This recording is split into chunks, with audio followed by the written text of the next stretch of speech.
For several years, ISIS spread its reign of terror throughout the Middle East. We talked with one reporter who spent years documenting how this Islamic group affected the region and the people of the Middle East.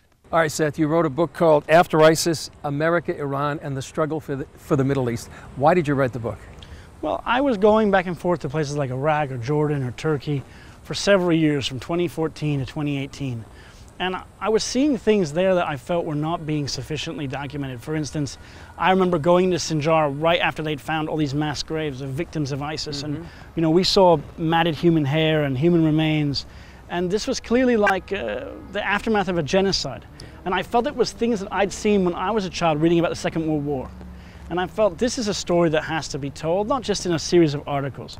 This has to all be put in one place so we can understand the real horrors that this whole region faced in the last few years, including the destruction of Christian communities, the selling of Yazidi girls and women into slavery, and also see that, you know, this region, the Middle East, Iraq, it's not just a place of conflict. This is real human stories. This matters to the whole world. And groups like ISIS, you know, they don't just stay in places like Iraq. They eventually threaten people in London or New York or Japan or wherever. What do you think the lessons that need to be learned from your book? Well, hopefully not only to humanize the victims and the refugees, but also to get a sense of the fact that what's happened in the last few years in the Middle East puts the whole region at a kind of 100-year crossroads, 100 years since the fall of the Ottoman Empire. And what happens now will determine what happens in the next 100 years. What about, for instance, the rise of Iran? What about Turkey, Russia as new allies? You know, what happens to America's role in the region? What happens to Israel? What happens to key allies and friends in the region? And in order to understand that, we, I think, need to not only read about it, but then think about, okay, what we do now is going to affect things in 20 or 50 years. Do you see that after ISIS or during the fall of ISIS, Iran was one of the players that really emerged in the Middle East? Yes, Iran has benefited from the defeat of ISIS. Iran helped to play a role, of course, to help defeat them, which is a good thing.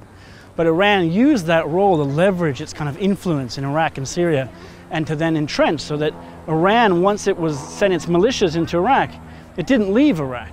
All of its militias stayed behind in all these places. And it is using those militias, I think, to threaten not only the US and Israel, but other countries. Iran's militias are not building universities. They're stockpiling weapons and missiles. You talked about humanizing the conflict. Tell us about what happened to the Christians, Yazidis, and other minorities in this region. Well, I remember one time in a city called Karakosh, which used to be home to 50,000 Christians, very close to Mosul. We drove through there right after it had been liberated. It was a totally deserted city. Some of it was still intact, but when you went into the churches, they had torn down the crosses and they'd beheaded the statues and pictures of Jesus and the Virgin Mary. And we met with some of the locals, you know, and it was unclear whether or not they felt they had a future in that area. We went into one church where ISIS had transformed part of it into a bomb-making factory. And what's great to see is, you know, a year after that, those churches are back functioning, and those people are celebrating Easter. And it's the same thing, I think, with the Yazidis. I mean, here's a minority group, an ancient minority group, which horrible things were done to them. And they still live in refugee camps, and it's important to see the question is, okay, can they come back to their lands? Will there be security for these people? Do you see this was a watershed moment for many of the Christians in the region?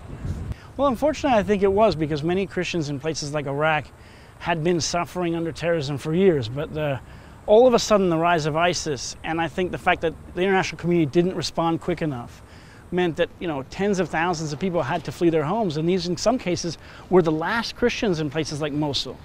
And for many of them, this was the kind of last straw. And I know that when many of those I met who were living in the Kurdish region in Erbil said, listen, I'm not going to go back, I'm going to Europe. I can't do this anymore. These are people that have been there for 1,000, 1,500, 1,600 years, right?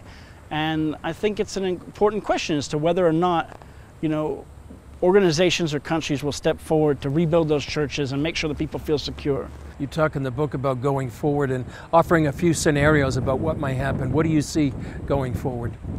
Well, I think one scenario is that even though there's just been a very difficult and bloody war, there could now be another war between Iran and America and all of the allies of the two, right? That's one scenario. Another scenario is that the region is tired of war, and that even though we have an emerging Iranian threat or hegemony, even though Turkey is drifting towards Russia, that people begin to reinvest in rebuilding cities in Syria and Iraq, and that maybe the region decides that, you know, religious extremism and terrorism is something of the past, and we're not going to go down that road again. And for the people that are going to read the book, what do you want them to take away from this? I want them to see a story that I think is partly about good and evil, in the sense that ISIS, wasn't just another jihadist organization. It's not just another Al-Qaeda. What ISIS did was uniquely evil in terms of selling people into slavery, committing mass genocide. It went far beyond what groups like the Taliban have done. And I think the people that fought ISIS, like the Kurds in northern Iraq, or the people in Syria, the Kurdish units there, I think these people did what was right at the right time, and also the American forces that went, the volunteers that went to help. I think it's important to recognize the bravery that these people did and not just forget about them afterwards and say, okay, the war's over and everyone can go home.